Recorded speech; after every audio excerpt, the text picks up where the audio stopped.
In today's video, we are going to discuss the silent treatment. The silent treatment involves actions such as refusing to speak to someone, not acknowledging what they say, pretending that you can't hear them, distancing yourself, or avoiding their company as if they were contagious, ignoring their express requests or needs, or any kind of behavior that seeks to make a person feel invisible or invalid. These types of behavior are quite harmful. Not only do they demonstrate immaturity, meanness, and a lack of emotional intelligence, but they can have serious consequences for the other person. Engaging in this behavior is an attempt to control and harass, and it doesn't represent anything positive for the relationship. The silent treatment can cause stress and emotional trauma. A person who is the target of the silent treatment can feel very intense negative emotions. Ignoring a person means that they are worth nothing, that they don't matter. Things become even more unhealthy when all this is happening in a cruel and cold silence, which the victim doesn't know how to interpret. People who are ignored eventually become overwhelmed by feelings of sadness that can sometimes lead to depression. They also feel anger, fear, and guilt. Ignoring someone is a way of accusing or pointing the finger at them in an indirect way. This is exactly what makes this strategy an unhealthy way to deal with conflict. Victims of this type of behavior tend to feel extremely distressed. They can't understand what they are doing wrong or why exactly the other person is treating them in this way. It's as if they are losing control, and this causes a lot of stress. This is why this is considered a form of abuse. There is no shouting or hitting, but there is plenty of violence.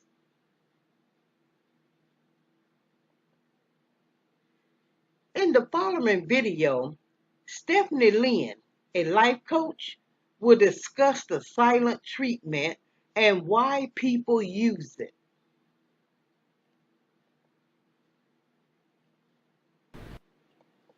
Hey guys, welcome back. Thanks for joining me for another video. So this week's video, I wanted to talk about the silent treatment. And the reason why I wanted to make this video was because if you have been in an emotionally abusive relationship, a narcissistically abusive relationship, if you have struggled with codependency, being a people pleaser, the silent treatment is going to eat away at you. So in this week's video, I wanted to go over why people choose the silent treatment as a form of emotional abuse, and really how can you handle yourself and kind of overcome the silent treatment, because we can't control what other people do, but we can control ourselves. So how do we deal with whatever's going on inside when someone does give us the silent treatment? So one of the first reasons why someone will give you the silent treatment is because perhaps in your conversation or in your argument, whatever it was, you hit a nerve. You hit a nerve in them. So you hit one of their internal wounds. And because they don't know how to process what they're feeling, they don't know how to deal with what they're feeling, they're just going to completely shut down. So, and we've all been there. So we don't need to necessarily give the silent treatment. Sometimes we get defensive, sometimes we project, sometimes we use manipulation. So there's all these different types of tactics that we can use when someone essentially hits that nerve, hits that wound within us. So someone is giving you the silent treatment possibly because you hit a nerve in themselves, and they don't know how to deal with it, and the only way they know how to deal with it is to completely shut down. The next reason is, quite frankly, they just have poor communication skills. So a lot of the times people will give you the silent treatment because, number one, you hit a nerve, or a nerve's been hit within themselves, and they don't even know that that is a nerve, that is an internal wound, and so they'll completely shut down, or sometimes they'll just react.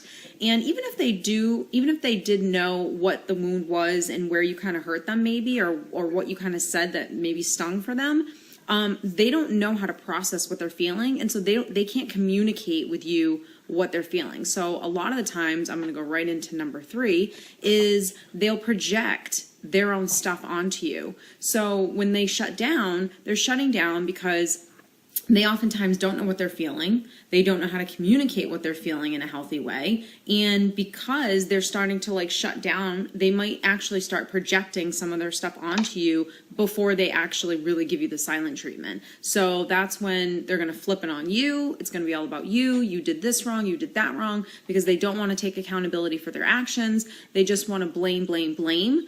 And again, they just want to, after they blame, they want to shut down, because then that makes them the victim. So they just love to kind of flip things on you. And again, the reason why they like to flip things, the reason why they're shutting down is because, number one, they don't know what they're feeling. They don't know where their wounds are, and they're just reacting so someone else can be responsible for what they're feeling and where their wounds are, and that person is going to be you. Also, someone that you've had an argument with or a discussion with, and now they're starting to shut down, and or they like to give you the silent treatment, that's just their drink of choice.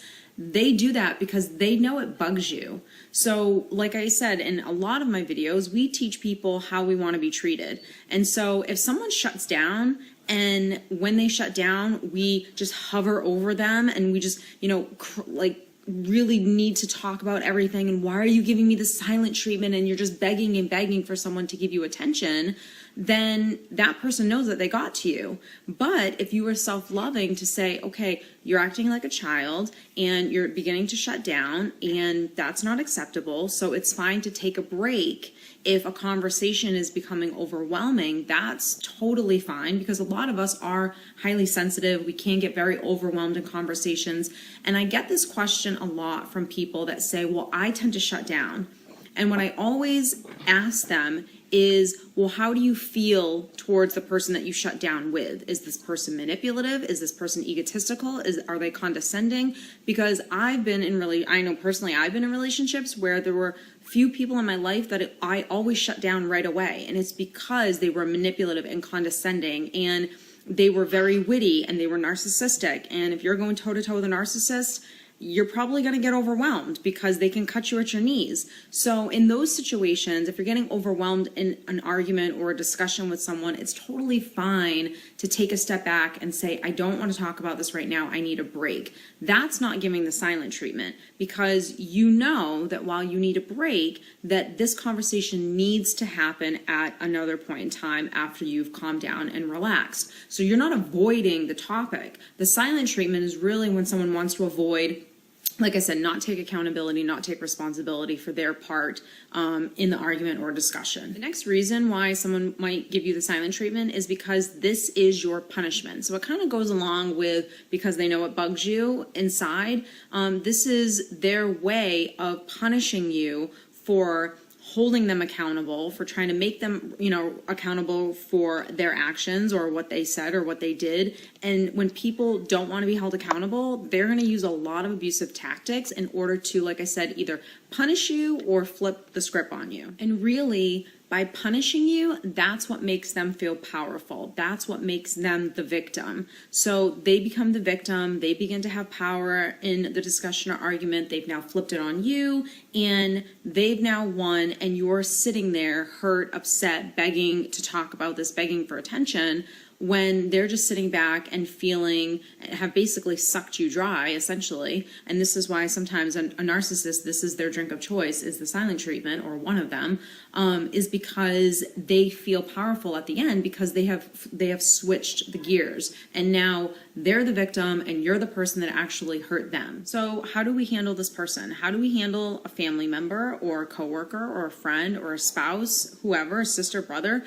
that likes to give the silent treatment? One of the biggest things that you have to really, really understand is you cannot take what they're doing personally. It has nothing to do with you. So if you're struggling with codependency, all of a sudden that, inner wound is going to start, that bell's going to go off of, okay, look, I'm not lovable, I'm not even worthy of a conversation, like they must not care. And this is all done in your subconscious. This isn't something that you might be consciously thinking, but you're going to have that wound of abandonment of, look, I'm not worthy enough. They don't want to talk about it. Why don't they want to talk about it? How could they do this to me? And all of these things keep going on and on in your mind. You have to accept that what they're doing, the behavior that they're doing or that they're displaying, has nothing at all to do with you. It has to do with them.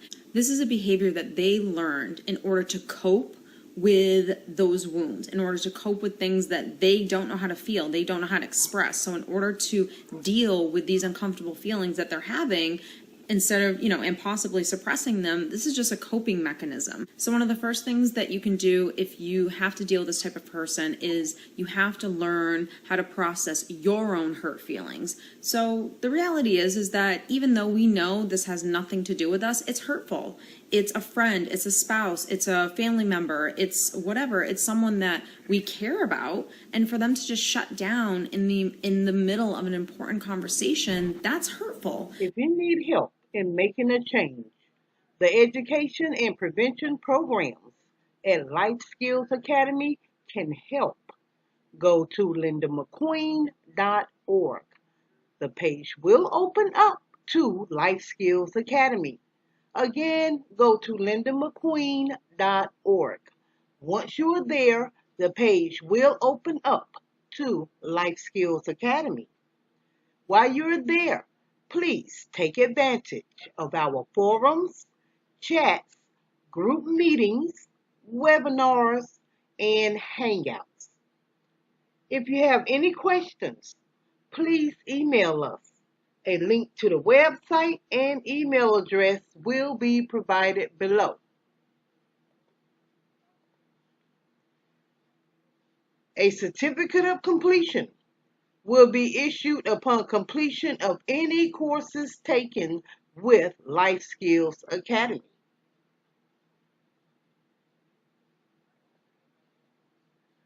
Life Skills Academy provides a platform for domestic violence survivors as well as abusers to share stories, heal wounds, and find their way back to themselves. Create your own group in the forum today. Go to lindamcqueen.org. The page will open up to Life Skills Academy.